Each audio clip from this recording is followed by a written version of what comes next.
Hola, buenas noches. Sean todos bienvenidos a este nuestro segundo conversatorio de Fundación Resiliente, que es una fundación, ¿cierto?, que eh, busca o quiere contribuir, ¿cierto?, sobre la prevención del suicidio infanto-juvenil. Y hemos estado conversando y hablando también del primer conversatorio sobre temas relacionados, ¿cierto?, con la niñez. Y este segundo conversatorio vamos a hablar sobre la ley de protección de la infancia o protección de la niñez. Son temas muy importantes, muy atingentes, ¿cierto?, a este grupo etario, ¿cierto?, de infanto juvenil. Y la verdad las cosas es que cuando nosotros preparamos un conversatorio como fundación, eh, siempre pasan cosas en la semana. Comentarles que estos temas están previamente organizados, un mes o 2 meses con antelación. ¿Ya?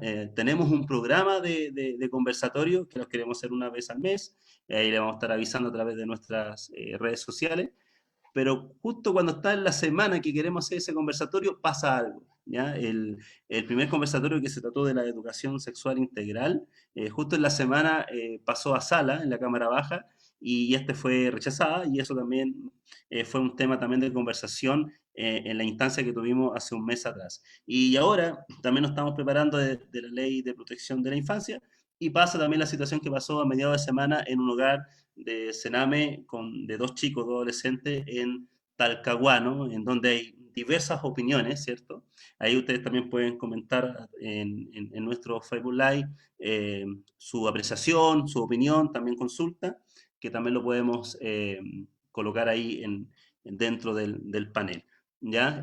Bueno, podemos ver que hubo ahí un tema, una situación compleja, donde está involucrado un carabinero, también se han armado muchas opiniones diversas con respecto a estos temas, si era necesario o no necesario que la protección de la infancia sea para muchachos que a lo mejor tienen una actitud delictual, algunos dicen tiene que ser solamente para muchachos que a lo mejor por falta de hogar.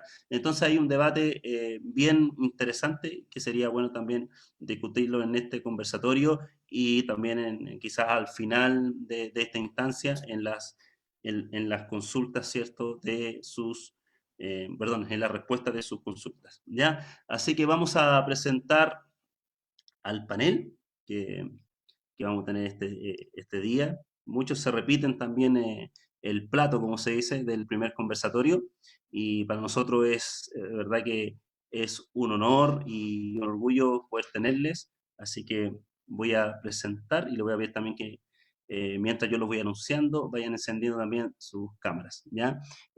Bueno, tenemos a nuestra profesora y teóloga también, cientista político de la Universidad de Concepción, que también estuvo con nosotros en el primer conversatorio, la profe y pastora Juani Hernández. ¿Cómo está, profesora? Gusto saludarla. Buenas noches. Buenas noches, Alex, y saludos a todos los que están mirando o viendo esta transmisión. Es un privilegio, siempre lo digo, es un privilegio poder, en nuestros términos eclesiásticos, dar de gracia lo que hemos recibido de gracia. Siempre es un privilegio poder ocupar estos espacios para poder dar una opinión de acuerdo a cómo hemos podido estudiar, revisar, evaluar. Así que es un privilegio, una servidora. Muchas Gracias. gracias. Muchas gracias. Siempre es bueno conversar y analizar y ver nuestros puntos de vista, ¿cierto? Debatir de una manera bien amena y sacando conclusiones, ¿por qué no? También nos acompaña también integrante de la Fundación Resiliente, profesora también de los Centros de Estudios Teológicos y psicóloga de la Universidad de Santiago de Chile. Bienvenida, Diana Guerrero, ¿cómo está? Gusto saludarla, buenas noches. Buenas noches, gracias nuevamente por la invitación. Sabiendo que el día de ayer fue el Día del Niño, la niña, de los niños, ¿cierto? Y que además ya acá, por lo menos en Chile, desde 1990 hasta ahora, ya son 30 años de la ratificación de la Convención de los Derechos del Niño. ¿Ya? Y qué importante se hace justamente este conversatorio para poder dar la información, ¿cierto? Y poder transitar a este nuevo paradigma que vaya que ha costado, ¿sí? Así que Eh, Muchas gracias por la invitación y que sea un buen tiempo acá que podamos compartir entre nosotros y nosotras.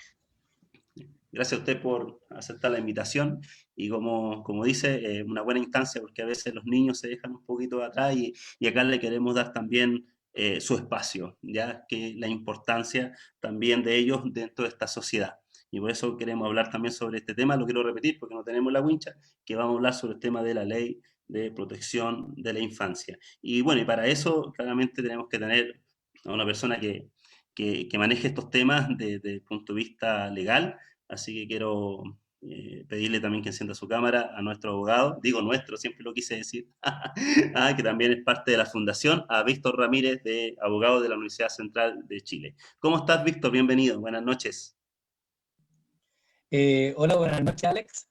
Buenas noches a mis compañeras de panel, a Claudia, a Pastora Juani, a Diana, también a todo el equipo que ayuda a la transmisión y a las personas que se están conectando hoy día en Facebook Live. Para los que no conocen nuestra fundación, que es Resiliente, justamente el foco está en la prevención del suicidio, específicamente en niños, niñas y adolescentes, en infanto juvenil y en el segmento adolescente. Entonces, hablar de temas de protección y de un sistema de garantías de protección de sus derechos es siempre relevante.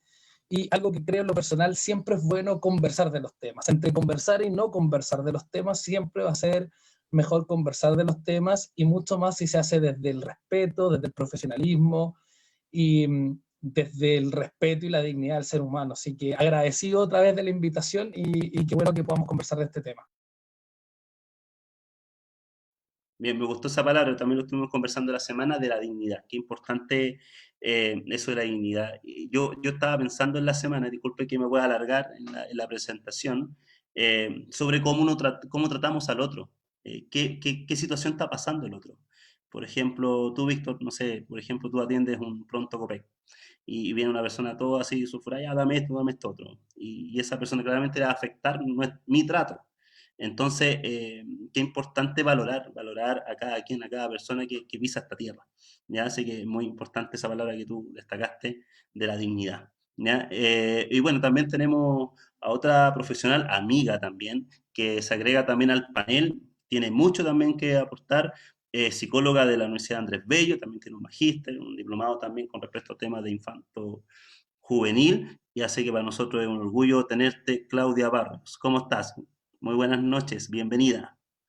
Hola, buenas noches, Alex. Buenas noches también a todo el equipo y a las personas que se van a ir o se están sumando a la transmisión.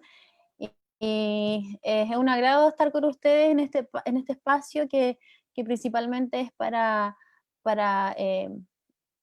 brindar conocimiento, compartir conocimiento y por sobre todo también brindar un espacio de reflexión en cuanto a lo que es la infancia, sobre todo en nuestro país. Así que estoy agradecida y, y sé que va a ser una instancia para todos de aprendizaje. Así es. ¿Me escucho bien, cierto? Sí, ya, que tuve ahí un problema ahí con la configuración.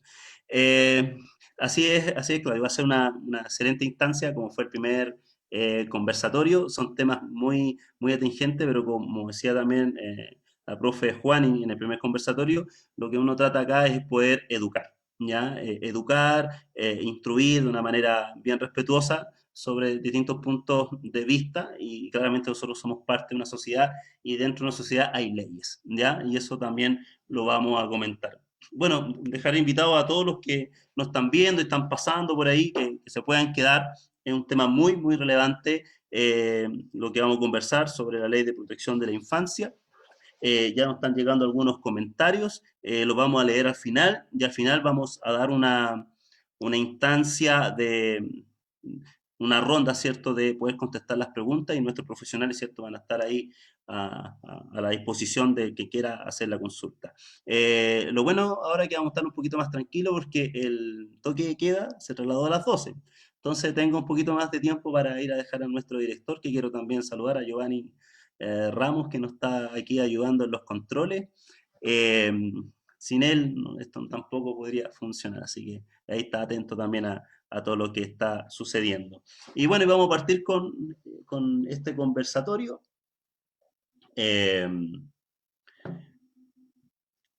bueno, preguntándote, Víctor, eh, relacionado, por ejemplo, a este proyecto, y te quería consultar en qué consiste esta ley y también consultarte si este proyecto busca quitarle el derecho, ¿cierto?, a los padres de educar a sus hijos e hijas.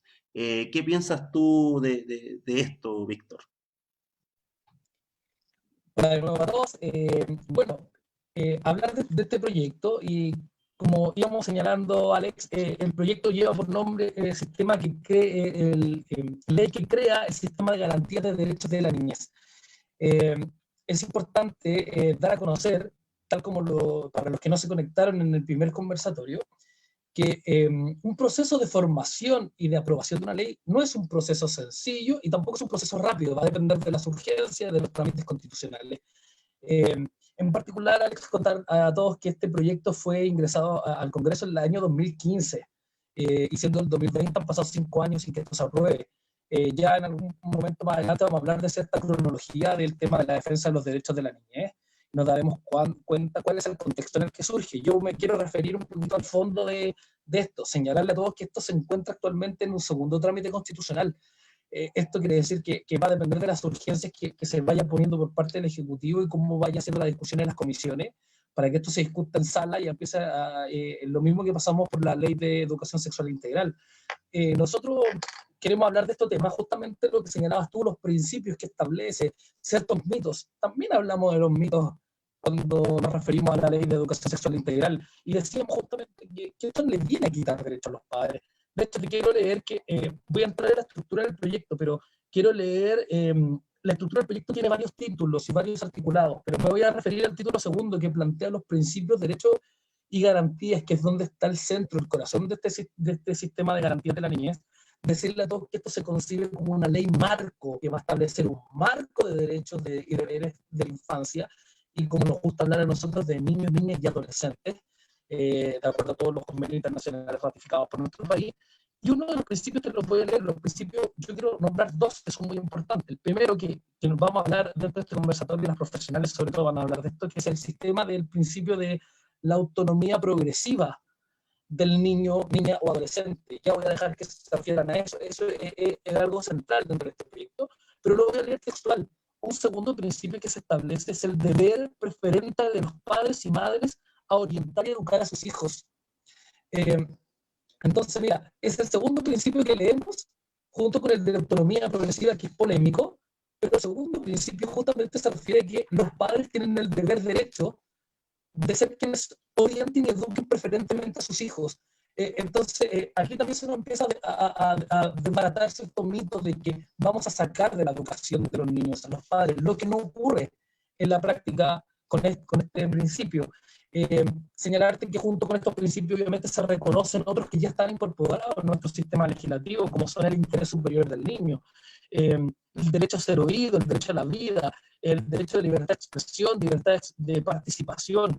Se establece además un sistema de protección administrativa y judicial, que el Estado pueda proveer de un sistema judicial que proteja estos derechos y deberes de la infancia. Hablabas tú al inicio de lo que ocurrió esta semana en el sur con relación a estos dos chicos que fueron vulnerados sus derechos, víctimas de exceso de violencia policial. Justamente se reclama y se necesita una ley marco que regule los derechos y deberes de los niños, niñas y adolescentes. Desacreditar desde la legalidad frases como que justificar el ataque a niños, niñas y adolescentes menores de 18 años en vulneración por el solo hecho de ser infractores de ley. El hecho de que una persona sea infractora de ley a nivel general, cualquier persona, no lo hace merecedor de que se violen sus derechos humanos, su dignidad como ser humano. Aún menos un niño menor de 18 años. Las causales que llevan a esos menores a estar en infracción de ley son múltiples y justamente son parte de lo que el Estado tiene como deuda pendiente dentro de un sistema de garantías. Además, señalarte ya para ir terminando en esta contextualización de esto, que este proyecto ingresó en 2015, pero tenía como propósito establecer una nueva institucionalidad, y de este proyecto se fueron desagregando otras leyes que sí han sido aprobadas como institucionalidad. La separación del CENAME en dos servicios, uno que es el sistema lo tengo anotado por acá. Uno que estableció el sistema de protección de la niñez para los niños que tenían vulneración de derechos, y uno que es el Servicio Nacional de Reinserción Social Juvenil, uno dependiente del Ministerio de la Familia, el primero, y el otro servicio dependiente del Ministerio de Justicia. Y además, la creación en el año 2018 de la Subsecretaría de la Infancia, dependiente del Ministerio de Desarrollo Social, y la Defensoría de la Niñez. Y hemos visto justamente que esta semana la Defensora de la Niñez ha sido partícipe de justamente una condena transversal a la violencia y a la vulneración de derechos contra niños, niñas y adolescentes. Entonces, creemos que este proyecto viene a robustecer y establecer una ley marco necesaria, que es necesaria y tiene que ser suficiente, y además está congruente con todos los principios de derecho de la infancia internacional y con lo que decía Diana, aniversario 30 de la ratificación de la Convención Internacional de Derechos del Niño de la ONU. Entonces, eso bien, Chile la tiene ratificada y tiene una obligación como Estado de respetar. Eso podemos decir como preliminarmente, Alex. Gracias, Víctor.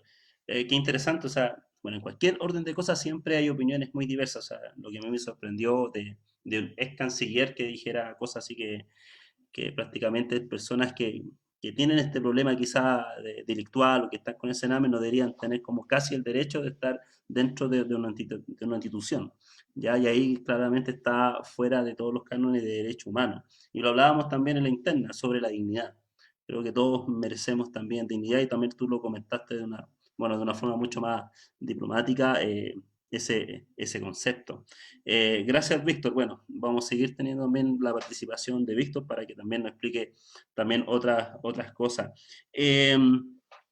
Bueno, profe Juani, desde lo que usted también se desarrolla, yo sé que usted trabaja de una forma muy integral, en fundaciones también, en temas comunitarios, pero también desde el punto de vista de la pastoral, pastora, ¿cuál debiera ser nuestra actitud frente a la infancia vulnerada de nuestro país? ¿Y qué debiéramos ser como cristianos? O sea, perdón, o sea, ¿debiéramos nosotros como cristianos tenerle miedo a estos tipos de proyectos? ¿Qué opina usted, pastora? Gracias, Alex. Mira, estaba pensando que a 30 años de la Declaración de los Derechos del Niño, nosotros estamos recién discutiendo algunos temas que ya deberíamos haberlo tenido superado. E incluso durante esta semana y por el voluntariado que desarrollo con World Vision, se estuvo desarrollando una semana que termina el mañana, que es una campaña de un trato por el buen trato, que lo auspicia o lo organiza Ejército de Salvación. Y es interesante porque esto nace desde una comunidad de fe. ¿Será que como nosotros desde lo eclesiástico pareciera que tenemos que revisar nuestros modelos, nuestras formas de crianza, que se hace necesario que podamos celebrar un trato por el buen trato? ¿Será que nos estamos dando un buen trato a aquellos, en este caso particular, a los niños, niñas y adolescentes? ¿Será que nuestra relación con ellos no es según el modelo de Jesús, o según nos autodefinimos como desde la pastoral, como un pensamiento más bien que viene desde la Escritura? ¿Será que los modelos que nosotros estamos, ¿cómo se llama?, desarrollando, o que por tradición nos impiden ver o nos impiden reconocer que hay un maltrato? Nos impiden reconocer que nuestro semejante merece algo, un buen trato. ¿Será que va por ahí una reflexión, un replantearse? Como desde el ámbito pastoral, nosotros sí debiéramos estar involucrados en esto, sin duda. Sin duda, nosotros debiéramos ser los primeros, porque una de nuestras demandas como pastores o como líderes eclesiásticos, una de las demandas nuestras arranca desde las palabras del mismo Jesús, que dice: amarás a Dios con todo tu corazón y con toda tu mente, pero también a tu prójimo como a ti mismo. Si solamente nos quedamos en ese pasaje para ilustrar nuestra labor pastoral, debiera ser nuestra preocupación el semejante, independiente si pertenece a nuestras comunidades de fe o no. Y en forma particular, que es el contexto de este conversatorio, que tiene que ver con la ley de garantías de protección de la niñez. No hace distinción entre niños que están dentro de una comunidad de fe y niños que no están dentro de una comunidad de fe, o como mencionaba Víctor en su exposición, niños y adolescentes que están en una situación de riesgo por delitos cometidos y que están que por ser delincuentes, entre comillas, no merecen un buen trato. Entonces, desde la pastoral, necesariamente nosotros debemos tener una acción mucho más activa, pero desde la reflexión y también desde las propuestas a través de los cuales se podrían generar algunas actividades. Ahora, como también lo mencionaba por la pregunta que planteaba Alex, esto de la autonomía progresiva es uno de los grandes detonantes que lamentablemente a través de las redes sociales se ha pervertido el término porque se apunta a una rebeldía, a una rebelión. Entonces es como es en la frase, no te metas con mis hijos, yo los educo, yo los formo. Es como si tú intervienes en mi familia, vas a hacer que mis chicos se independicen, se vuelvan rebeldes y no me hagan caso. Desobediencia absoluta. Y decir, qué extraño, porque eso justamente no es lo que significa autonomía, que es algo que vamos a desarrollar a través de las psicólogas. La autonomía no tiene que ver con rebeldía, sino más bien reconocer al otro, al niño, a la niña, al adolescente como un semejante. Y eso, alguno dirá, sí, pero yo no soy de esas profesiones, pero desde la pastoral nosotros no debiéramos tenerle miedo a esto, porque viene justamente cuando uno revisa los aspectos de esta legislación, habla sobre la protección contra la violencia, habla del derecho a la vida, habla del derecho a vivir en familia, que son nuestros temas, que son los temas que hablamos nosotros desde la pastoral. Hablamos de la libertad de expresión y comunicación, hablamos del derecho a ser escuchado.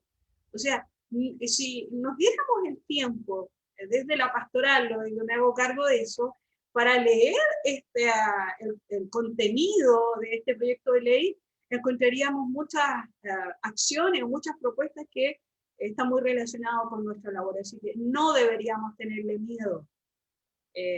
Ahora, para cerrar mi tiempo, sí deberíamos tenerle miedo si en nuestra revisión de nuestras conductas estamos cometiendo errores. Ahí sí deberíamos tener miedo. Eso, Alex. Muchas gracias, pastora Juanín. Yo estaba pensando en la tarde, porque a veces pienso, a veces me da esas cosas de pensar, aunque no lo crean. ¿Ah? Bueno, nosotros como fundación también estamos haciendo una data de encuesta, ya de diferentes temas. Ya ahí estamos teniendo una data bien interesante que después la vamos a empezar a informar ya con relación a la temática que nosotros tocamos como fundación. Pero también conversaba con Soledad, que también es parte de la fundación, que es mi esposa, de hacer una encuesta, por ejemplo, de las personas que ingresan en una iglesia. Personas nuevas. ¿Y cuál es la condición? ¿Cómo entran? Puede ser por violencia, una separación, engaño, temas económicos, etc. Entonces ahí, como lo decía usted, o sea, va a haber una serie de temáticas que rodean a la persona, y para ver si realmente nosotros como iglesia, como comunidad, estamos preparados para poder atender o apoyar en esa parte de acciones, no solamente lo reflexivo, lo comentaba usted, sino que también en la acción, cómo podemos también ayudar. Es importante también la preparación que podamos tener para todos estos munditos que van entrando, ¿cierto?, dentro de un lugar que buscan, ¿cierto?, una salida. Así que a veces uno entra a la iglesia, yo entré también por un tema personal, y muchos entran también por situaciones también adversas, o sea, tratan de buscar, ¿cierto?, un refrigerio de todo el desierto que han recorrido las personas. Así que es muy importante también lo que usted estaba comentando, pastora Juanis. Esperemos poder hacer esa instancia, esa encuesta, esa estadística también para poder tener también esa data, porque eso también nos ayuda, bueno, desde mi punto de vista ingenieril, Me gusta mucho trabajar con los números y nos ayudan un poco a identificar el foco, ¿cierto? Donde está la problemática y poder tomar las acciones, y en este caso ahí entran ustedes, que ustedes son los capos acá, eh, para tomar las acciones correspondientes. ¿Ya? Bueno, ese es un sueño ahí que tengo ahí, que espero que se pueda hacer en el corto plazo. Claudia, debutas en este conversatorio, para nosotros es un orgullo tenerte y te quiero hacer una pregunta. Eh, ¿Cuál es nuestra realidad aquí en Chile, en este país, en relación a la infancia en general? ¿Cómo tú lo ves? ¿Cómo tú ves la realidad en Chile con respecto a la infancia? ¿Qué nos puedes decir tú al respecto?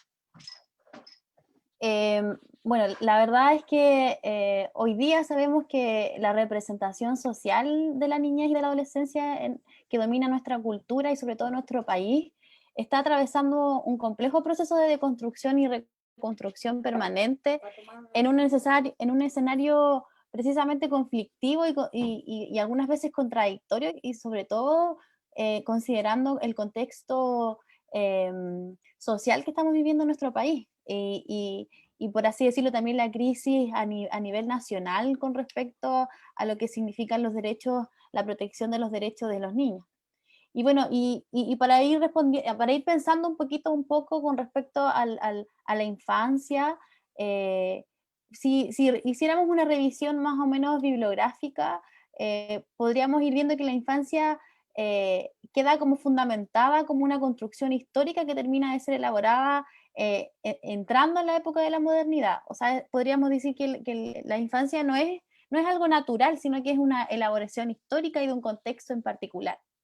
O sea, esto no significa que anteriormente no hubieran niños previo a la época moderna, sino que más bien es hoy día, sobre todo hoy, es una época importante porque le estamos dando mayor espacio, un lugar, más espacios a lo que es la infancia y la adolescencia. Hay mayor posibilidad de que podamos estudiar, de que podamos reflexionar y abrir espacios a realmente brindar una protección a los derechos de los niños.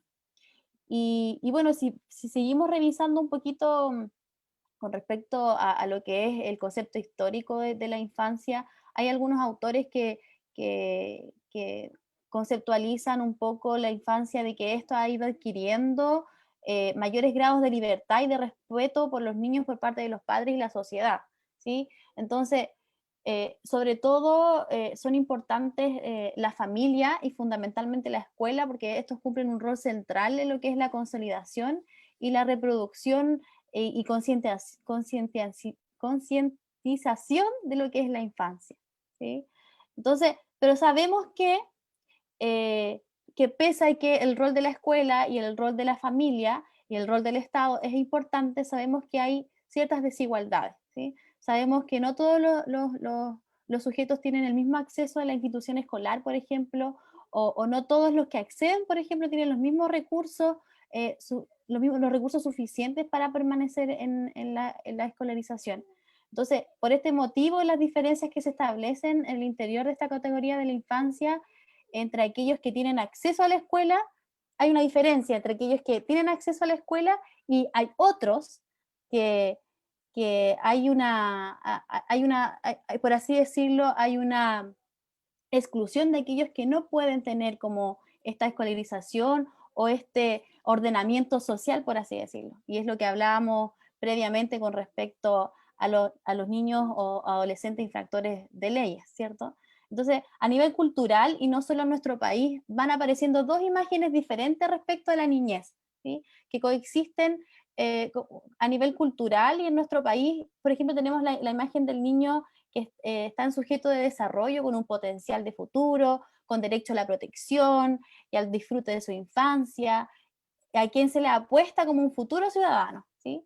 Pero también tenemos una segunda imagen, que es la del menor representando una problemática social como un potencial transgresor, un amenazante, del cual la sociedad debiese protegerse. Entonces allí, a partir de estas dos imágenes, sobrevienen así la penalización del desamparo y su legitimación social de aquellos que muchas veces intentamos de alguna manera como sociedad excluir. Y aquí es donde aparece la ley de la protección integral de la niñez, que viene de alguna u otra manera a establecer un mayor orden con respecto del discurso que instaura, porque el discurso que instaura son significados más renovados. Por ejemplo, ya el hecho de que tengamos un carácter de íntegro, de integral de la protección, nos dice que se intentaría tratar de asumir una política más pública con respecto a la infancia y la adolescencia. También, en segundo lugar, saluden a sujetos, ¿sí? Que le da una connotación distinta, ¿sí? Y por último, que estos sujetos poseen derechos. Y en su dimensión más simbólica, con respecto a esta ley, ya habría un discurso, es un discurso que propicia posiciones de la subjetividad que se opone a los significados provenientes del discurso de la tutela, como por ejemplo escuchamos hasta el día de hoy, como a nivel sobre todo más jurídico hablamos como de menores en situación de riesgo o en peligro moral o material o en situación irregular, que conforman los criterios para convertir al menor en objeto de las intervenciones estatales. Entonces, eh, esta doctrina, por así decirlo, de la protección integral reconoce al niño su condición de sujeto de derecho y le confiere un lugar más bien como simbólico en la construcción de su propio destino como sujeto de derecho. Y si bien se trata de un instrumento legal, esta nueva ley contaría con la suficiente fuerza discursiva como para permitirnos pensar que es posible que se instauren nuevas condiciones para la infancia. Y, bueno, continuando un poquito más, volviendo un poco también a la pregunta, aparece también un concepto súper importante que es del adultocentrismo, que hoy en día lo estamos escuchando más. ¿Y de qué se trata el adultocentrismo? Aquí hay una definición que me gustaría leerles, y es que el ser niño no es ser menos adulto. La niñez no es una etapa de preparación para la vida adulta. La infancia y la adolescencia son formas de ser persona y que tienen igual valor que cualquier otra etapa de la vida. Entonces, el adultocentrismo es un fenómeno que actualmente no suele estar muy presente en nuestra sociedad, sino que, como decía previamente, se está como dando a conocer un poquito más en el debate y en la opinión social sobre todo. Y cuando se aborda, generalmente se piensa únicamente en términos de una interacción conductual e interpersonal, ¿sí? Es decir, como una acción o un discurso a través de la cual el adulto discrimina, oprime o muchas veces violenta a un niño, niña o adolescente debido a su edad. Bueno, y hay algunas conceptualizaciones más teóricas que definen un poco con respecto al adultocentrismo, que se va haciendo algunas categorías con respecto a la edad, y de la edad, definiendo la edad, se van definiendo ciertos roles o ciertas normas sociales que debemos cumplir de acuerdo a nuestra edad, ¿sí? Por ejemplo, tenemos las representaciones sociales de que el deber único del niño y la niña es, por ejemplo, ir a la escuela, ¿sí? Lo cual sería incompatible siempre, por ejemplo, con trabajar, pero nos preguntaríamos, ¿por qué no pueden tener la oportunidad de realizar ambas? Por ejemplo, hay muchos adolescentes que, no sé, a los 15, 16 años quisieran tomar sus propias decisiones con acompañamiento probablemente de los adultos, pero en la adolescencia, por ejemplo, también, al cumplir los 18 años en nuestro país, recién tiene el derecho civil de votar, ¿sí? ¿Por qué no podrían votar antes? Esas son como preguntas que nos podríamos ir haciendo. Entonces, lo que sí es cierto que el rol que ocupan los niños y las niñas en la actualidad en Chile no es el mismo que en el siglo pasado, ¿sí? Ni que en otros países. Y esperamos que no sea el mismo la misma realidad que podamos tener de aquí en el futuro con respecto a lo que es la infancia. Entonces, con respecto al adultocentrismo, este más bien sería un modo de organización social que se sostiene en relaciones de dominación, en las que las clases de edad adulta, por ejemplo, los adultos definimos y controlamos el lugar que ocupan los niños en la sociedad, ¿sí? Entonces, esto se puede ver desde distintas aristas, partiendo porque en general no son sujetos que sean realmente escuchados, ¿sí? En ese sentido, los niños son oídos en la vida cotidiana, pero no son escuchados y por lo tanto no son tomados en serio. Esto va de la mano con la constante subestimación de sus formas de ver el mundo, por ejemplo, de que no reconocemos ni respetamos sus opiniones, sus ideas, sus deseos, sus fantasías. y son catalogados como menores de edad, como que fuesen menores a nosotros en términos de opinión incluso. En otro aspecto que se suele poner en juego también es en el ámbito familiar, ¿sí? Y ahí también escuchábamos a la pastora decir que en el ámbito familiar, por ejemplo, tiene que ver con esta concepción y trato adulto de sus hijos como una propiedad privada, ¿sí?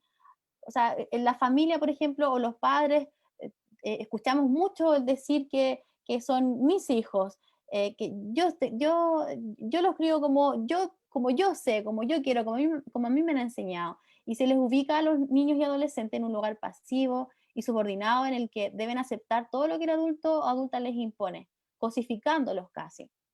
Y, y bueno, un tercer elemento podría ser que tiene que ver con esta visión generalizada que se tiene de los niños y niñas adolescentes como proyectos de futuro, no los validamos ni los reconocemos como sujetos en el presente, o sea, estamos pensando siempre en el futuro, como normalizarlos, disciplinarlos, pero para el futuro, ¿sí? Entonces, eh, solo pareciera ser que tienen cierto reconocimiento cuando llegan a la adultez, ¿sí? Y escuchamos muchas frases, por ejemplo, como decir cuando seas grande lo vas a entender, no te metas en las cosas que son de grande, o le preguntamos qué quieres ser cuando grande, eh, los niños son el futuro del país, estudia para que seas alguien en la vida. Y también incluso en el ámbito educativo vemos como hay ciertas prácticas también adultistas en las relaciones pedagógicas, por ejemplo, del docente y el estudiante, en lo que respecta a, entre otras cosas, en la producción del conocimiento, aquello que se está transmitiendo. Entonces, como para ir finalizando, tenemos el concepto de adultocentrismo, en donde hay una dominación, hay una relación como de cierto poder de los adultos por sobre los niños, y no solo a nivel familiar ni escolar, sino que también a nivel cultural, a nivel político. Entonces, a partir de a partir de todo esto que hemos ido como conversando, se hace la invitación a todos a poder cuestionarnos y a problematizar todas estas visiones que tenemos. Por ejemplo, también validamos mucho lo que es el maltrato o los estilos de crianza más autoritarios, que tienen que ver también con esta posición o esta visión más adultocentrista. Entonces, la invitación es a cuestionar, a problematizar estas visiones y a pensar y proponer lecturas o reflexiones más humanizantes y menos moralistas, normativas de la infancia. Bien, qué buen punto. Me hiciste acordar un poco de lo que vemos nosotros, por ejemplo, la serie más o menos de época, de los 80, podríamos decir. Bueno, yo soy de los 80, pero no me acuerdo mucho. Yo nací en el 81, entonces ahí se nota un poco cómo era el adulto, el trato hacia los niños. Y lo que tú comentas, también lo dijo Diana, a mí que se cumplían 30 años también de la convención. Bueno, ahí Diana lo va a comentar bien. Que siempre se han tratado temas relacionados al tema de la niñez. Así que buen punto que tocaste. Yo no voy a ahondar más porque lo que tú dijiste ya está completísimo. ¿Ya? Bueno, decir un poco a lo que se están integrando a nuestra sintonía, como usted ve, como animador, ¿cierto? Estamos hablando sobre la ley o el proyecto de ley de garantía de la niñez. Ya, si quieren comentar, lo pueden dejar ahí en nuestro mensaje aquí en el Facebook Live, y al final vamos a estar respondiendo, y bueno, nuestros profesionales también van a estar atendiendo también a sus consultas. Bueno, la siguiente pregunta es para nuestra profe Diana. Diana, buenas noches. Bueno, en relación al proyecto que estamos tratando ahora de la Ley de Garantía de la Niñez, hay un concepto de autonomía progresiva. Me gustaría saber, desde su punto de vista, a qué se refiere este concepto. Y otra pregunta, ¿cuáles son los mitos en cuanto a esto de la autonomía progresiva? ¿Qué nos puede comentar al respecto, profe Diana? Buenas noches. Buenas noches, sí. Creo que a modo de antesala, para poder entender mejor el concepto y que también aquellos o aquellas que nos puedan estar viendo, es poder entender que la finalidad de la ley justamente genera un sistema que reconoce la intersubjetividad entre los diferentes entes sociales que están involucrados en lo que significa la crianza y lo que significa el acompañar a la infancia, ¿cierto? Y la va estructurando justamente en el reconocimiento de los derechos y deberes recíprocos que hay justamente en esta intersubjetividad, en donde el Estado queda como la última instancia para, de alguna u otra manera, subsidiar los esfuerzos de la familia para asegurar justamente el ejercicio de los derechos del niño, que se lleven a cabo, que se cumplan, ¿sí? Donde la familia claramente no pierde la centralidad, ¿ya? Y en esta ley también se van a contemplar programas, asistencia, apoyo a los padres y a las madres, a las familias, con el objetivo claramente de propiciar oportunidades que sean efectivas y adecuadas para que se cumpla lo que es el privilegio de ejercer justamente la labor de ser padre o madre, ¿sí? Y está muy recalcado el tema del privilegio, entendiendo de que va más allá de una obligación y que se pueda disfrutar el ejercicio de la parentalidad, ¿sí? Entonces, bajo esta idea, entender que el concepto o el tema de lo que se ha polemizado bastante, que es la promoción de la autonomía progresiva, aparece justamente dentro del dentro del apartado 3 de los fundamentos del proyecto, en donde claramente se encuentran los principios que van a guiar o la columna vertebral que va a sustentar este marco de ley, ¿sí? Ahora, ¿qué significa? ¿Ya? Significa que el niño, niña, adolescente, conforme a la evolución de sus facultades, puede ir adquiriendo autonomía, que, ojo, hay que entenderla no como independencia, ¿sí? Porque claramente es allí donde posteriormente voy a explicar por qué se genera el mito, porque se entiende o se subentiende que la autonomía del niño justamente está apelando a una independencia del niño, y tenemos que tener mucho cuidado a la hora de entender los conceptos y la manera en cómo se aplican, porque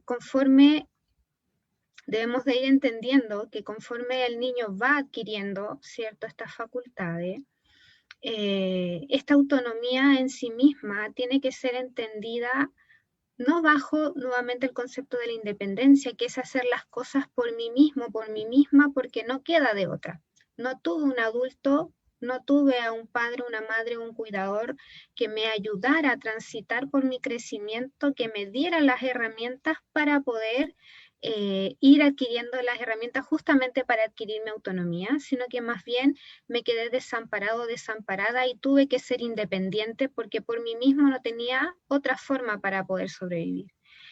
Sino que la autonomía tenemos que entenderla justamente en cómo poder llegar a hacer las cosas por mí misma, porque sé que puedo hacerlo y que cuento también con alguien en el caso de no poder.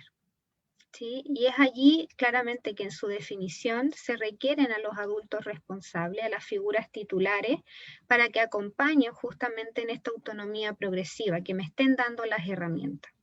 Ahora, claramente que esta autonomía progresiva la van posibilitando los padres, las figuras titulares, los cuidadores que están allí encargándose justamente de que el niño o niña vaya creciendo de manera saludable e integral, sin malos tratos. ¿Ya? Donde se vayan cumpliendo sus derechos, que tienen que ver con el derecho a la vida, ¿cierto? Y ahí Víctor y varios también ya aportaron con respecto a cuáles son los derechos más nombrados, impartiendo justamente la dirección y la orientación apropiada para que el niño, niña, adolescente pueda ejercer sus derechos, ¿sí?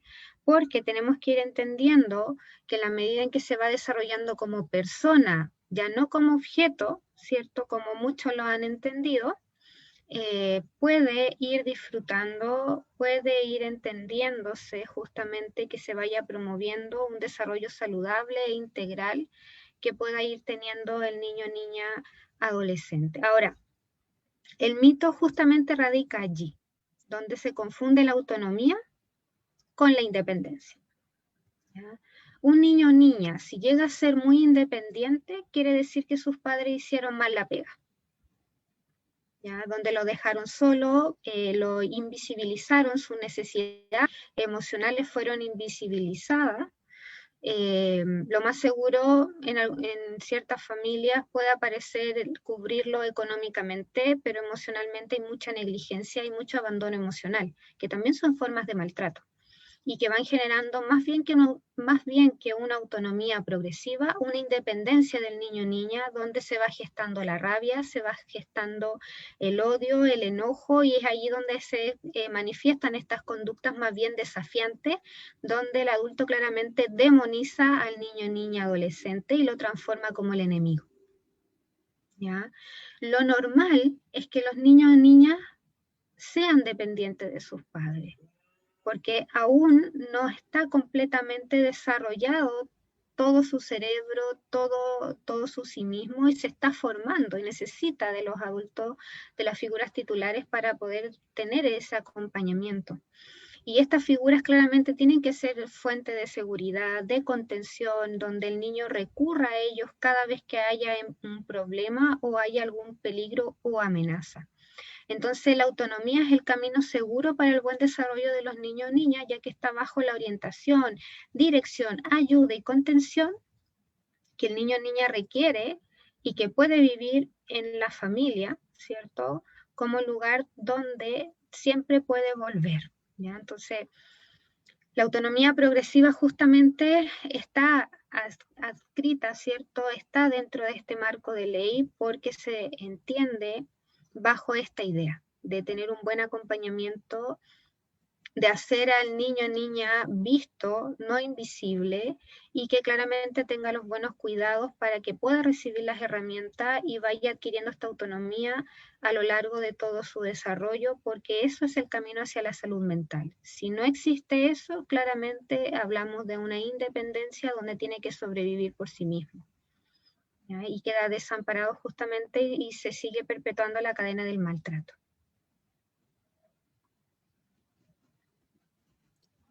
Gracias, Diana, bien completa la respuesta y bien claro con respecto al tema del concepto de autonomía progresiva. Muchas gracias. Víctor, bueno, lo vimos también en el conversatorio anterior, con respecto al tema de por qué nacen las leyes. O sea, siempre nacen porque hay algo contingente, de hecho le ponen nombre a las leyes, ¿cierto? Eh, Relacionado a un caso especial o emblemático, por decirlo de una forma. Entonces eso también nos marca, nos pone límites, ¿verdad? Y eso también hace que como ciudadanos podamos vivir también de mejor forma. Y claramente lo que estamos viendo ahora, con respecto al proyecto de ley de garantía de la niñez, nace también por una necesidad que no es solamente de ahora, sino que viene de antes. Y ahí te quiero preguntar, de acuerdo también a lo que tú has estudiado y tu experiencia, ¿se podrá realizar alguna cronología de la defensa de las niñas y niños adolescentes a nivel global? ¿Qué has visto tú al respecto, Víctor? Alex, primero quiero saber si se escucha bien. ¿Sí? ¿Me hacen? Perfecto. Sí se puede hacer una cronología, Alex. Yo sé que tenemos un tiempo limitado y que esta instancia nos gustaría que fuera exclusiva en esto, nos podemos alargar mucho, así que voy a ir tocando algunos hitos importantes en los derechos internacionales del niño y en Chile. Podríamos decir, por ejemplo, con fecha en 1924, ya existe una declaración de la Sociedad de las Naciones en ese momento, pre-ONU, de Ginebra, sobre los derechos del niño, y estableció, por ejemplo, protección contra la explotación, prioridad en el socorro y acceso a la educación. En 1946 se crea la UNICEF, institución de Fondo Internacional de Emergencia para la Infancia, que se preocupa de la atención de los niños en todo el mundo. En 1948 hay un cambio de paradigma en los derechos humanos en general, porque establece la dignidad del ser humano después de las atrocidades de la Segunda Guerra Mundial. Nace la Declaración Universal de los Derechos Humanos en el año 1948. El artículo 25 habla de un derecho prioritario de asistencia social de los niños, niñas y adolescentes. En 1959 hay una primera declaración de derechos del niño por parte de la Asamblea General de las Naciones Unidas, donde otra vez se consagra el derecho a la educación, la atención de la salud, y algo muy importante que no hemos nombrado, como decía Claudia, a veces se cree que los niños solo tienen como deber estudiar o derecho a estudiar. Se les reconoce un derecho al juego, al esparcimiento, a la diversión, y en este caso establece un derecho a jugar. Y pareciera baladí dentro de esta discusión, pero justamente va en esa noción, como hablaba Claudia, de combatir un poco el adultocentrismo. En 1966, el Pacto Internacional de Derechos Civiles y Políticos, en el mundo de los abogados conocido también como Pacto de San José de Costa Rica, avanzan en igualdad de derechos sobre el acceso a la educación y protección de los niños. Miren, muy importante, y acá se me olvidó hacer un alcance antes de esta cronología, a raíz de lo que señalaba Claudia, Diana, de los paradigmas y de establecer al niño como sujeto de derecho y no como objeto.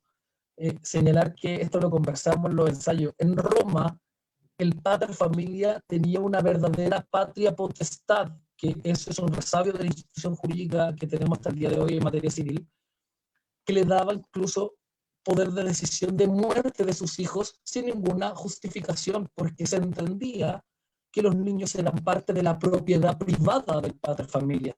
Entonces, existe esta noción más propietaria, más objetivizada de la infancia, y atrocidades que a nosotros no nos parecen parte de nuestra sociedad, como dice Claudia. En la modernidad hubieron nuevos paradigmas. ¿Por qué quiero señalar esto? Porque en 1973 la Organización Internacional del Trabajo, la OIT, aprueba la Convención 138 y fija en los 18 años la edad mínima para trabajar y establece ciertos trabajos peligrosos para la salud de los menores. No pareciera propio de nosotros, pero existía maltrato en cuanto a lo laboral con la infancia. Existía una obligación de disponer de su vida con maltrato escolar. A la gente que le gusta la literatura, nosotros desde niños acá en nuestro país nos han hecho leer Subterra, Subsoles, del escritor chileno Baldomero Lillo, donde se ve el maltrato en las minas de carbón con niños menores de 12, 14 años en condiciones de trabajo forzoso.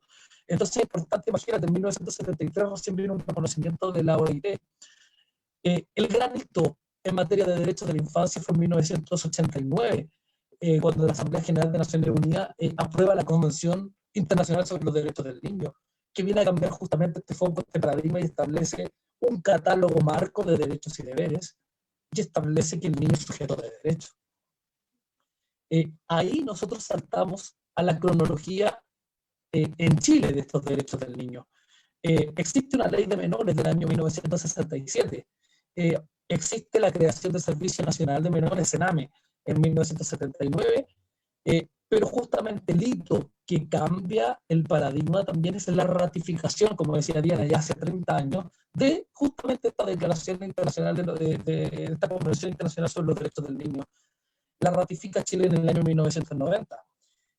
Posterior a esto, se reforma la ley de adopción, que ni siquiera vamos a tocar tangencialmente ese punto, pero es algo a revisar en materia de sistema de garantías de la niñez, lo que pasa con la regulación de la adopción en nuestro país. Bueno, en 1999 hay ajuste a eso. La ley que crea los tribunales de familia y establece una nueva ley de matrimonio civil en el año 2004, viene a establecer un fin de la discriminación de lo que nosotros conocemos como los niños, hijos legítimos, ilegítimos, simplemente legítimos, hijos naturales, y esta distinción bastante discriminatoria de los hijos por fuera y dentro del matrimonio, en palabras más vulgares. Pero grandes hitos que marcan, por ejemplo, que estemos discutiendo estos temas, yo siempre lo menciono, es el informe GEL desde el año 2013, donde en una colaboración entre el Poder Judicial y la UNICEF, la jueza Mónica Geldres realiza una investigación en 10 regiones de nuestro país, en distintos centros del SENAME, constatando, por ejemplo, redes de prostitución en algunos de los centros del SENAME, maltrato infantil, abusos sexuales reiterados por parte de funcionarios de los organismos, deficiencia en cuanto a los derechos que estaban ratificados por la Convención, como hacer oídos, como acceso a la justicia, como acceso a la educación, y una serie de múltiples fallas del sistema institucional del Servicio Nacional de Menores chileno. Gracias a este informe nace lo que en Congreso se denominó Comisión SENAME 1, que quedó en nada. hubieron acusaciones constitucionales de por qué en el año 2013 teníamos estos antecedentes en la mesa, no se hizo nada. Otro hito señalar importante lo que ocurrió en el CREAT Galvarino de la comuna de Estación Central en el año 2016, la muerte de Lisette, una menor que muere en una de nuestras instituciones donde estaba justamente por parte del Estado en protección de sus derechos, porque era una menor que sufría vulneración de sus derechos. Entonces, tenemos una situación donde tenemos muchos chicos institucionalizados, donde el Estado tiene que promover y garantizar la protección de sus derechos y justamente mueren en manos del Estado. Nace la comisión Sename 2, donde se constatan, ojo con el número, 185 muertes de menores bajo la tutela estatal. Posterior, uno de los diputados, René Zafillo, creo que es, señala que las muertes podrían ser mayores a 400. Me disculpo un poquito, creo que está temblando. Está temblando en vivo. Mantener la calma. Vamos a esperar que pase un poquito. Bueno, los que viven en departamento, no hay problema. De los que están aquí, bueno, pueden ahí, ¿cómo se llama? Activar ahí su protocolo de seguridad. Ya está pasando, ¿no? Tú me das lo que para seguir hablando. Sí. Los demás, ¿cómo están? ¿Están bien? Profe Juan y Diana, sé que ustedes viven en departamento. ¿Estamos bien? Perfecto. Espero que también los que nos están viendo también estén bien ahí en sus casas. Ya pasó para nosotros, bueno, los que nos están viendo, porque yo sé que también nos ven de fuera del país, es normal, es normal te van a temblar. Entonces por eso no nos movimos, así que como es parte de la normalidad acá en Chile. Víctor, por favor, continuemos. Bueno, como les estaba contando, esta comisión Sename 2 constató 185 muertes de menores, que es catastrófico, manos del Senado, constatado. Luego, como decía, hay un diputado, creo que es René Zafillo, que establece que las muertes podrían ser cerca de 400 o más. Nunca ha quedado establecida la cantidad de muertes de niños institucionalizados por parte del Sistema de Servicio Nacional de Menores. Esto motivó que en el año 2015 justamente ingresara este sistema de garantías de la niñez, de los cuales otros proyectos se fueron aprobados y también podríamos marcarlos como hitos de la cronología.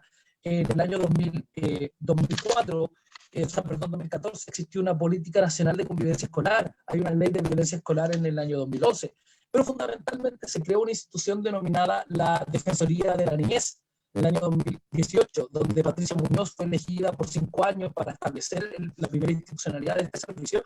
A mí me gustaría leerle un poco cuál es el rol que tiene esta Defensoría de la niñez. Y la Defensoría de la Niñez es la institución pública encargada de la difusión, promoción y protección de los derechos humanos de todos los niños, niñas y adolescentes que habitan en el territorio nacional.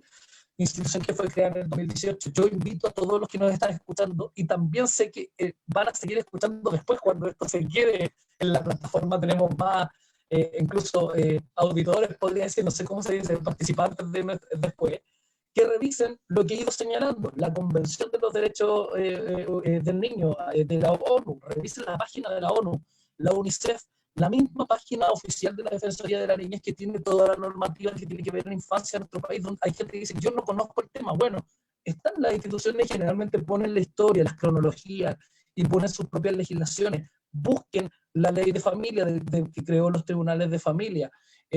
Justamente decía, en el año 2018, dentro de este mismo proyecto, se desmembraron otros proyectos de institucionalidad. Uno de ellos también fue la Subsecretaría de la Niñez, que depende del Ministerio de Desarrollo Social. También hay legislación al respecto. Y señalar que el último granito fue este año, donde salió la noticia que se le pone fin al Sename y se crean estos dos servicios, como decíamos, el Servicio Nacional de Reinserción Social Juvenil, que va a hacerse cargo de la situación de los menores con infracción de ley, al alero del Ministerio de Justicia, como está hoy día el Sename, y el Sistema de Protección de la Niñez, que va a separar a los niños que están en situación de vulneración de derechos, dependiente del Ministerio de Desarrollo Social y de la Familia. Críticas que ha tenido justamente este cambio, que se señala que no es el fin del Sename por dos situaciones, porque no se ha revisado el sistema de subvenciones, que perpetuaría el mismo sistema anterior del Sename, hay que revisar qué pasa con los centros particulares y públicos dependientes del servicio de protección de la niñez, cómo van a funcionar y cómo nos hacemos cargo también de una realidad país, y lo decíamos al principio. Tenemos una situación de menores infractores de ley y hay que estudiar por qué esos menores son infractores de ley. Se ha satirizado, se ha estigmatizado a menores como el Cizarro, por ejemplo, y no nos hemos preocupado como Estado del rescate y la reinserción social de estos mismos menores y por qué llegaron a una situación de abandono tal que llegan a infraccionar la ley. Disculpen, tengo sonido ambiental, un poco complejo. Tenemos, además, como señalaba, son fuegos artificiales, no pasa nada. Tenemos, como decía, el desafío como país de hacernos cargo de eso y de revisar, como decía, dos aspectos que ni siquiera hemos querido tocar en este día, que son la ley de adopción y que son revisar el sistema de subvenciones. Y en voz de la misma defensora de la niñez dice, no se acabará la institucionalidad del Servicio Nacional de Menores por dividir en dos servicios, que es un avance, que era lo mínimo, que es el piso mínimo requerido en aspectos legislativos. Que existe una subsecretaría especializada de la niñez también es un avance en institucionalidad. Pero es necesaria la aprobación de una ley marco que fije los derechos y deberes, y eso es el sistema de garantías de la niñez. Todos estos otros proyectos fueron desmembrados del proyecto que hemos estado estudiando en esta tarde. Entonces, es necesaria la aprobación de todo un sistema y además viene a satisfacer compromisos internacionales de la Convención de los Derechos del Niño que ya hemos ido hablando que Chile ratificó hace 30 años. Y solo para ir cerrando, y creo que me tomé 10 minutos, que es lo que habíamos conversado, no me pase más porque suelo hacerlo, me gustaría hablar y citar lo que dice la página de la UNICEF a revisar la Convención de los Derechos del Niño. También invito a leerse el proyecto de ley, porque muchas veces criticamos en redes sociales, y insisto, revisemos la página de la Subsecretaría de la Niñez, de la Defensoría de la Niñez, el proyecto de ley, la ley anterior de Sename, de adopción, el sistema de la ley de subvenciones, busquemos los principios internacionales, las cronologías, y la Convención de Derechos del Niño, volver a revisarla. Y dice que los países que han ratificado esta convención deben informar regularmente sobre sus avances al Comité de los Derechos del Niño de Naciones Unidas, el que a su vez analiza y comenta estos informes y alienta al Estado a tomar nuevas medidas. Básicamente nosotros hemos ratificado convenciones y es necesario que vayamos cada día actualizando estos paradigmas. Y es importante, como decíamos, para ir cerrando, que los niños no son propiedad privada de sus padres, no son y no van a ser tampoco propiedad privada del Estado, son sujetos de derechos y por lo tanto están dotados de derechos, de un catálogo de derechos y un catálogo de deberes. Y por eso es importante que exista una institucionalidad. Hemos tenido avance en institucionalidad, es positivo separar a los jóvenes infractores de ley del sistema de niños que están en vulneración de derechos, es importante. Son naturalezas y circunstancias distintas desde el ámbito legal, psicológico, económico, social, pero también es importante que exista esta ley marco y dejar de estigmatizar la infancia con sus vulneraciones de derechos. También de ser críticos y ponernos un poco, y esta es la invitación para ir cerrando, ponernos un poquito del lado de los que están sufriendo. Hoy en día nosotros tuvimos la oportunidad muchos de ser criados por nuestras familias, en familias funcionales, disfuncionales o más o menos disfuncionales, pero ninguno de nosotros, y espero que si hay alguien así lo diga en contrario, a lo mejor hay alguien viéndonos en este sentido, no ha pasado por el sistema institucional del Servicio Nacional de Menores. Es distinto cuando tus derechos fueron vulnerados, es distinto cuando sufriste redes de prostitución, de drogadicción, de abuso sexual, donde tuviste que ser sacado de tu hogar porque tus propios padres eran tus abusadores, maltratos físicos, psicológicos, sexuales. La gente que trabaja en educación lo ve todos los días. Entonces, dice el famoso mito de con mis hijos no te metas, pero el Estado tiene una necesidad de ir al rescate de esos menores que no tienen una familia. La ley le reconoce un deber preferente a los padres de educar, no se lo van a quitar, existen normas constitucionales al respecto y convenios internacionales, pero es importante qué va a pasar con esos menores que, decíamos, 400 o más niños murieron en manos del Sename y siguen muriendo, y es necesario revisando esto y pensar en la vulneración de ellos. y lo que pasó esta semana es prueba concreta de que ello sigue ocurriendo. Así que esa es la reflexión final, Alex, y esperando no haberme tomado tanto tiempo. Y como digo, dejando invitado a todos a que revisen ese material. No, buenísimo. Es siempre revisar todo. Yo creo que todas estas cosas nacen por algo. Yo le iba a comentar la vez pasada, pero por tiempo no lo comenté, pero bueno, yo por mi profesión, nosotros trabajamos mucho con normas chilenas, Víctor, bueno, y todos, que no son leyes, sino que son recomendaciones y que son normas que, no sé, son de 15, 20 páginas. Y me tocó ir un día al Instituto Nacional de Normalización para poder ver la ruta, eh, para ver un tema puntual. Y me di cuenta que la ruta o la carpeta de esa norma era como de 300 páginas. Y claro, 300 páginas va a ser una norma de 20.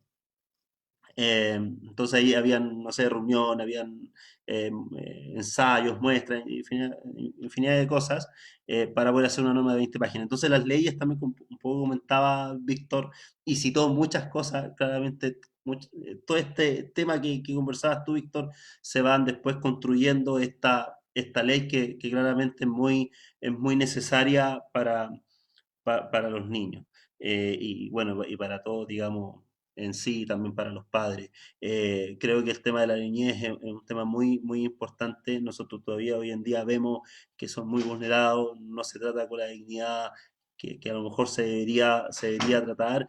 Y esta ley, por lo que yo entiendo, lo que ustedes comentan, busca eso también, de darle esa dignidad, ¿cierto?, al niño y adolescente. Me encanta esa frase como inclusiva, ¿cierto?, de nuestra infancia.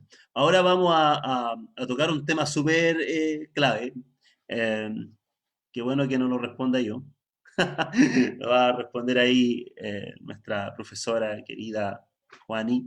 Eh, bueno, hay unas cosas que todo el mundo lo interpreta de una distinta forma. En muchos lugares podemos ver en comunidad, en iglesias, ¿cierto? Cómo trata lo que vamos a conversar ahora, que es con respecto a la vara, ¿ya? Con respecto a ese pasaje bíblico que sale ahí en Proverbios.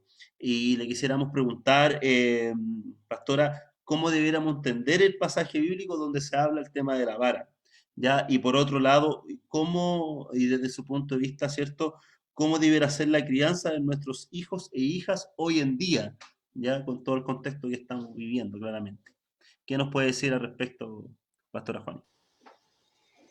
Bueno, a ver, en el contexto que estamos hablando de el proyecto de ley de garantía de la niñez, que justamente abarca uno de los aspectos súper relevantes, que es el reconocimiento del niño en su desarrollo y crecimiento normal. Un aspecto a considerar es el tema de la disciplina, porque bien lo dijo Diana y Claudia en su desarrollo. El niño es un ser en construcción, un niño no es un adulto formado, es un ser en construcción que necesita ser guiado, ser dirigido, ser orientado, formado. El niño, niña y adolescente.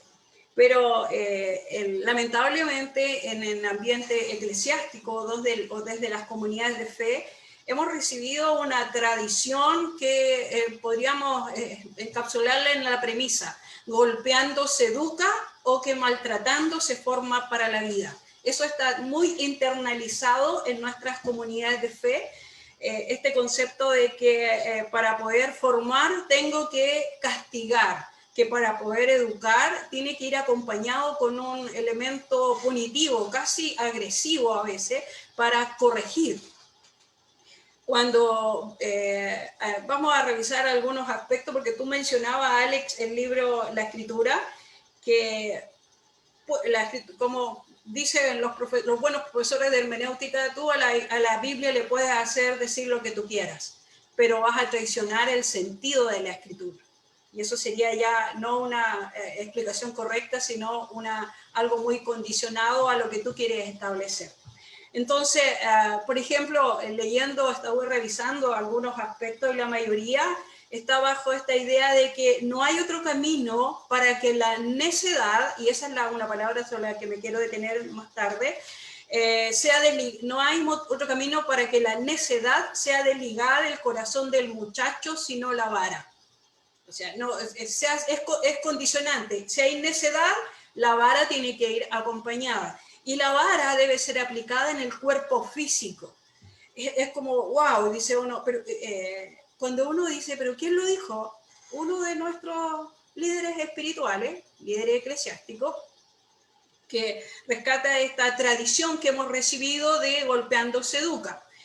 Y también una aseveración que es bastante interesante, dice que solo alguien que no conoce a Dios y que no lee las escrituras puede creer y decir que no es necesario que los hijos de Dios sean castigados físicamente.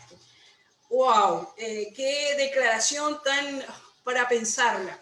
En esto quiero reconocer la gran labor que han desarrollado algunos teólogos en estos últimos tiempos en relación al tema de la niñez. Colombia y otros países nos llevan la delantera en esta reflexión teológica.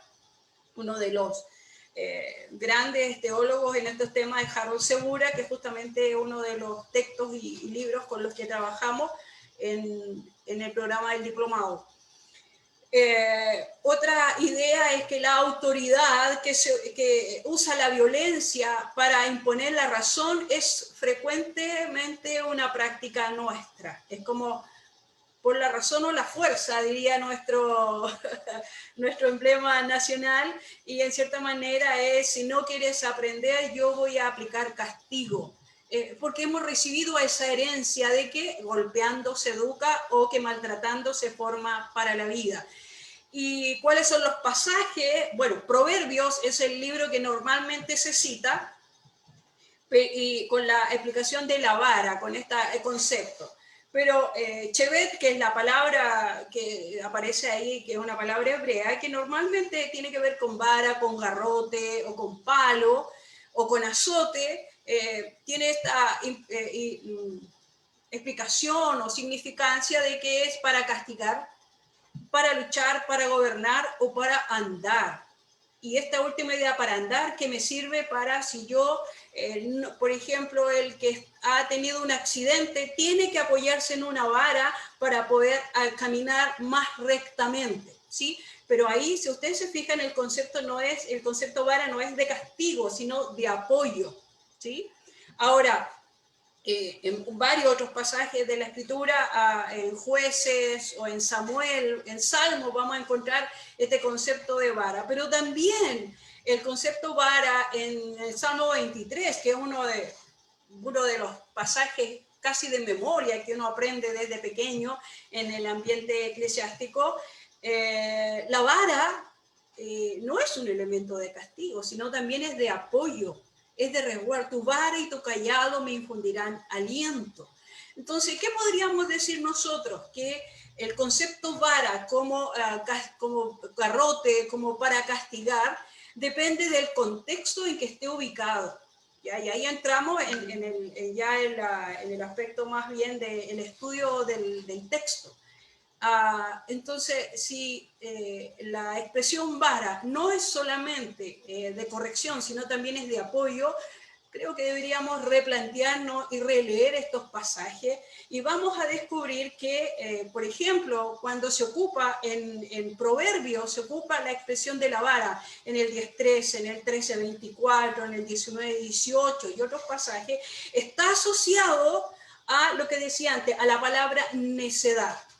Cuando el hijo necio o el hijo que es rebelde, pero estamos hablando de un muchacho, estamos hablando de una persona mayor, cuando es rebelde, cuando no ha sido formado bien desde pequeño, no ha sido educado y toma conductas que son impropias, el proverbio dice, viene bien una corrección, pero incluso esta corrección no es de abuso, sino es una corrección para enderezar, pero no para una forma de agresión, no para humillar, sino para corregir.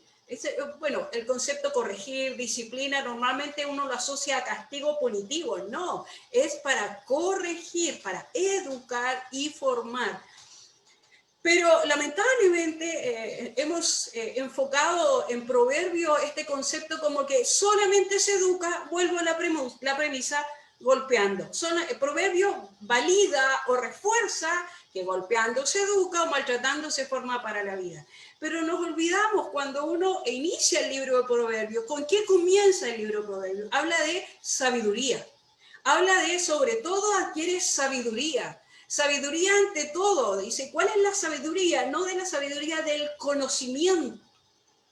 Porque a mayor conocimiento no es condicionante de que tú te vas a portar mejor, sino que esta sabiduría de la que está hablando aquí el escritor tiene que ver con cómo tú vives, la sabiduría práctica, cómo te conduces. Y ahí vamos a arrancar el otro concepto que el libro Proverbios desarrolla. La disciplina como una orientación positiva, la expresión musar, que también está en Proverbios 29:15, 29:17, el 10:17, esta expresión habla de una disciplina, pero como orientación positiva. Y cuando hablamos de orientación, significa que hay alguien al frente que está dirigiendo. Y aquí quiero entrar en ese otro gran concepto que normalmente no se aborda, que es modelar una conducta para que el niño, la niña y el adolescente puedan imitar, que esa es la parte más complicada. Entonces ahí yo podría establecer la premisa que arranca del libro de Proverbios, que es: modelando se educa, siendo ejemplo formamos para la vida. Pero es complicado, es difícil, porque si no hemos nosotros sido educados bien, si hemos recibido una tradición de que golpeando se educa, nosotros eso vamos a transmitir. Y eso creo que lo mencionaron también Diana, bueno, mi compañero aquí en la sala. Entonces, Proverbios no es en la vara, no es exclusivamente el tema de Proverbios. El tema de Proverbios tiene que ver con la sabiduría, con cómo te conduces, y de esa manera tú puedes modelar una vida que los niños, las niñas y los adolescentes pueden imitar, y de esa manera a las futuras generaciones. Entonces hay que releer esos pasajes, quitarles la tradición, quitarles esos andamiajes que de pronto uno, Proverbios vara y uno se queda con la disciplina. Proverbios tiene mucho más que la vara. Así que ahí, Alex, es los modelos. Entonces el modelo bíblico o el modelo que deberíamos abordar es desde el ejemplo, no desde la corrección, desde el ejemplo. ¿Cómo resolvemos nuestros conflictos? Nuestros niños los van a resolver. Si nosotros resolvemos nuestros conflictos con gritos, con golpes o con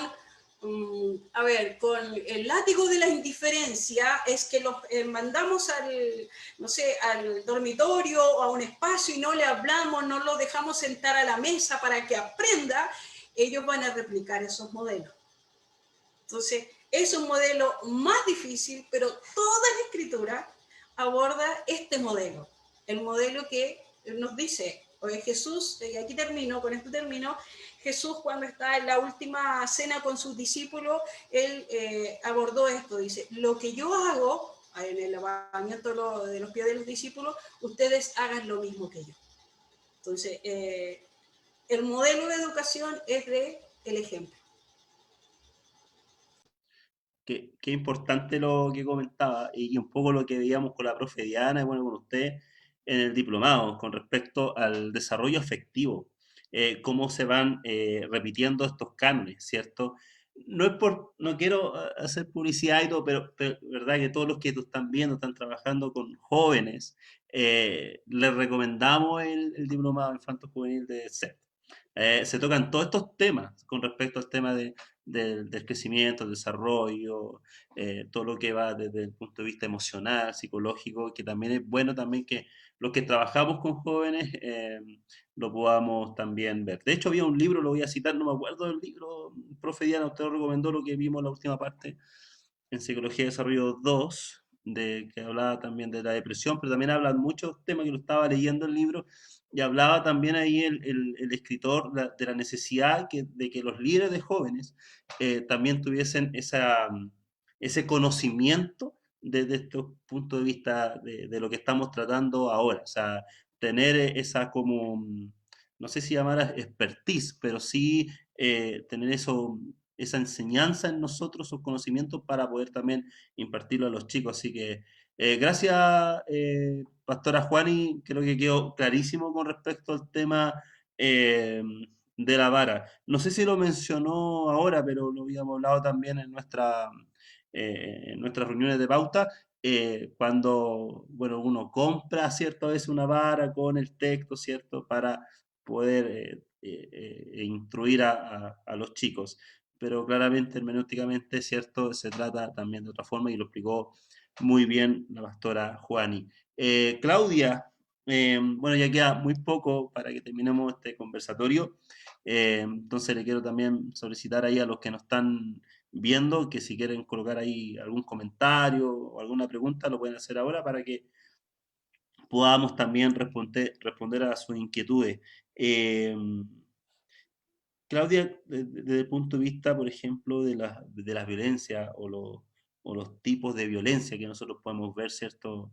Que se realiza a los chicos. eh, Desde tu punto de vista, ¿qué secuelas podría ver, ¿cierto?, con respecto a la salud mental de las niñas y niños adolescentes? ¿Qué nos puedes tú decir al respecto? Bueno, primero me gustaría partir un poco como hablando un poco con respecto a lo que es la violencia. Y bueno, la violencia es un hecho frecuente en nuestra sociedad y que no solo tiene consecuencias a nivel como de salud mental, sino que también hay consecuencias a nivel político, a nivel legal, económico, social e individual. Y bueno, se han ido desarrollando como múltiples teorías explicativas para comprender el fenómeno de la violencia, lo que refleja a su vez la complejidad y lo difícil que resulta abordarla y comprenderla como en su totalidad.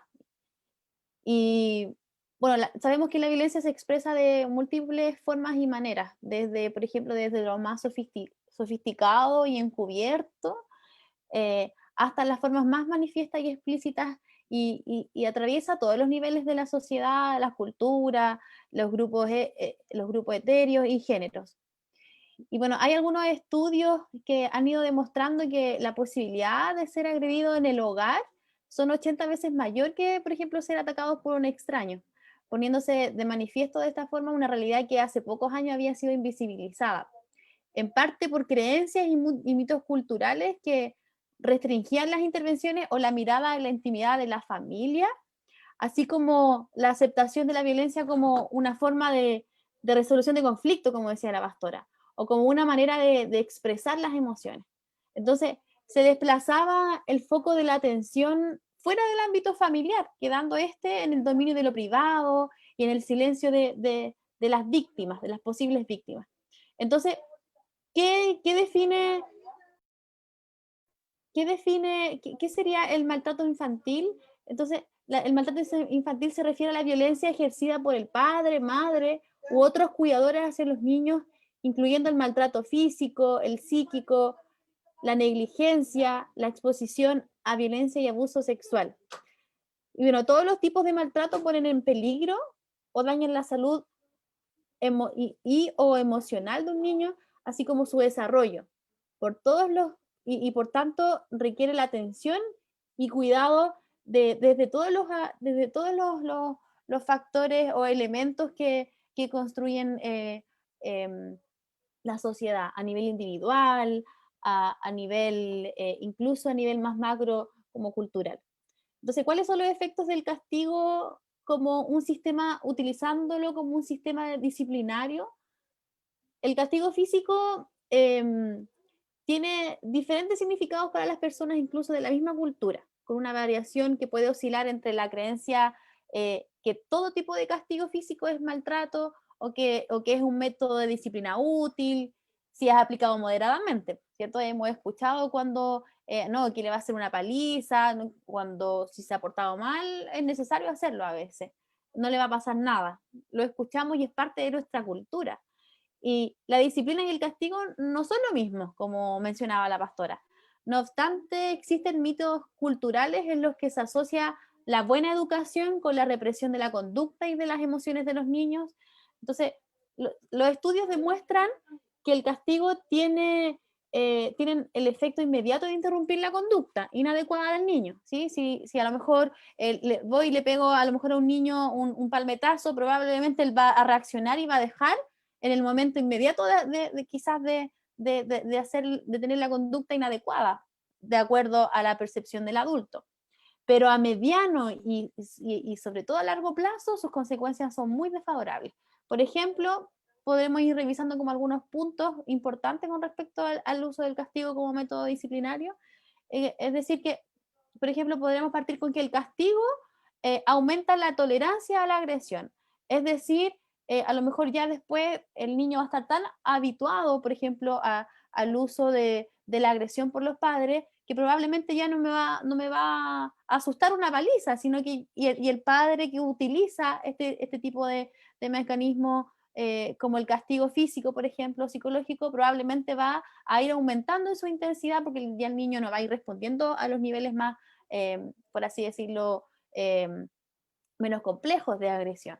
Entonces, y un segundo punto es, por ejemplo, que el aprendizaje, en los niños puede haber un aprendizaje de la violencia como resolución de conflictos, que también lo mencionaba la pastora, que en la medida que si yo utilizo el maltrato, ya sea físico, psicológico, como padre, como manera de solucionar los conflictos, lo más probable es que mi hijo también lo haga en el colegio, ¿sí? Y va a aprender en su vida, en el futuro, que la manera de resolver los conflictos es con la agresión. Y probablemente no solo lo va a reproducir en el colegio, sino que en la vida adulta, por ejemplo, con su familia, con su esposa. Un tercer punto es el uso común del castigo. Es que el uso común del castigo genera conductas evasivas, que pueden ser más nocivas incluso que la conducta que se desea suprimir. Y ahí hay efectos en la salud mental, por ejemplo, trastornos ansiosos, dificultades en el desarrollo de la personalidad, y por lo tanto el uso del maltrato, del castigo físico y psicológico genera reacciones emocionales negativas, como odios a los padres, o sentimientos de culpabilidad, o de baja autoestima. Y bueno, yo le había mencionado también antes que el uso del castigo físico detiene la conducta solo por un periodo, pero tiene efectos a largo plazo. Y también el castigo no hace desaparecer la motivación por lo prohibido. Es decir, si no hay un diálogo, si no hay un proceso reflexivo con los hijos de por qué, de darles una explicación de por qué lo que está haciendo no es la conducta adecuada, por así decirlo, no va a haber un aprendizaje o una reflexión. Simplemente va a haber una conducta reactiva al maltrato físico o psicológico de los padres, y por lo tanto no hay un real aprendizaje. Entonces el castigo no promueve el desarrollo de una moral autónoma, ¿sí? Sino que reafirma la idea de que la vida está controlada por eventos o personas externas. Entonces, ¿cuáles son algunos efectos del maltrato infantil? Bueno, sabemos por los estudios que se han ido realizando que las consecuencias del maltrato varían según las características individuales, psicológicas e incluso biológicas de cada sujeto, y también varía de acuerdo al contexto social y familiar y cuál es el tipo de maltrato recibido, en la frecuencia y la severidad, y si es que esto coexiste con otros factores adversos, ¿ya? Entonces, el maltrato se asocia con múltiples factores de riesgo y rara vez es un hecho aislado, y sus efectos se expresan en el ámbito físico, ¿sí? Tenemos consecuencias físicas del maltrato, a nivel afectivo, incluso a nivel cognitivo, ¿sí? Probablemente un niño que es maltratado va a tener dificultades en el aprendizaje, en el contexto escolar, al momento de relacionarse con otras personas.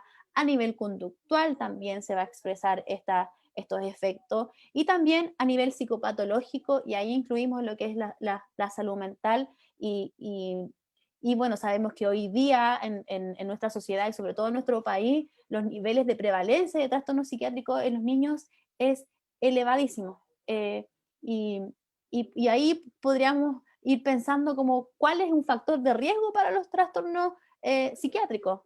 Importantísimo pensar en el maltrato.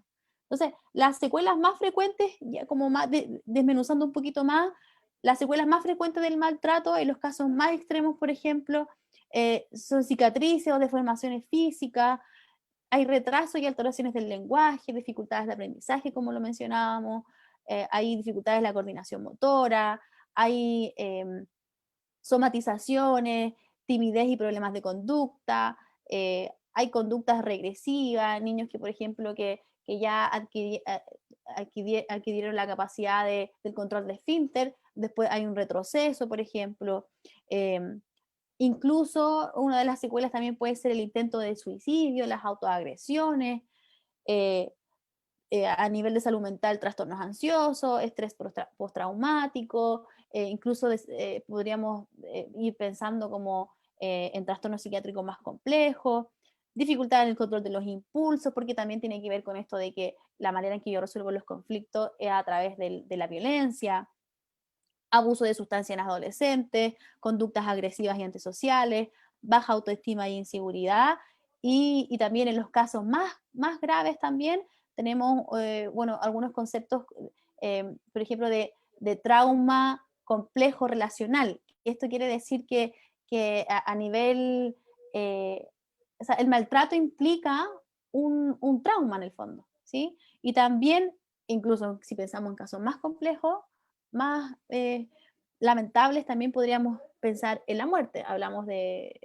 hoy en día mucho de femicidio, entonces es un tema que quizás, bueno, sí requiere mucho más reflexión, pero que la verdad es que es importante tener estos espacios para poder ir reflexionando en torno a cuál es el efecto de la violencia a nivel social y cuáles son los efectos que también no solo hay a nivel social, sino que también hay a nivel individual y en todos los ámbitos. Y por ahí también cuestionarnos, también invitar a cuestionar, nos invitamos a todos a cuestionarnos respecto a cuáles son nuestros estilos de crianza, si estamos utilizando el castigo o algún tipo de violencia en la relación que tenemos, no solo con nuestros hijos, sino que también en la dinámica familiar. Eso. Bien, gracias Claudia, bien completo ahí tu explicación. Yo creo que de la violencia podemos generar un conversatorio con respecto a estos temas. Profe Diana, bueno, en relación también, me hicimos casi la misma pregunta en el primer conversatorio, pero ahora lo queremos un poco asociar a lo que estamos conversando ahora. En relación al suicidio, ¿cómo este tipo de proyecto puede contribuir a la prevención de este? ¿Qué puede opinar usted, profe Diana? Sí, en honor al tiempo voy a ser breve y concisa, entendiendo de que si es algo que beneficia y que claramente trae de alguna u otra manera protección a la infancia, estamos hablando justamente de ir hacia el camino de promover la salud mental de nuestros niños, niñas y adolescentes, ¿sí? Y el hecho de que se proponga dentro de este marco de ley el también poder darle herramientas a los cuidadores y la familia con esta promoción de programas, claramente va a promover la salud física, mental, espiritual, moral y social de la infancia, e incluso el hecho de perfeccionar y el de generar recursos para que haya una institucionalización que realmente proteja a los niños y niñas y adolescentes, ¿sí?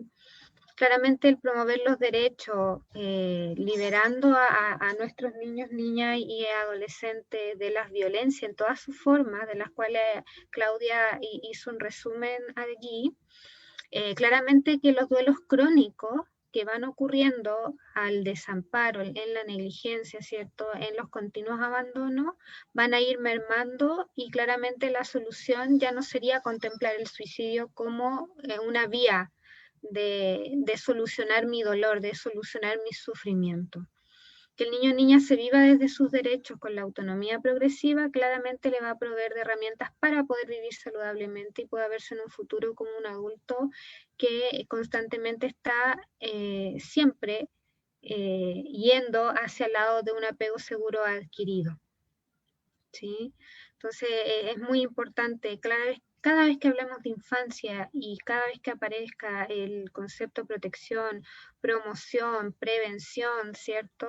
Y que tenga que ver con este cambio de paradigma hacia los buenos tratos, claramente estamos hablando de beneficiar a nuestros niños, niñas y adolescentes, y que no contemplen el suicidio como la solución al sufrimiento.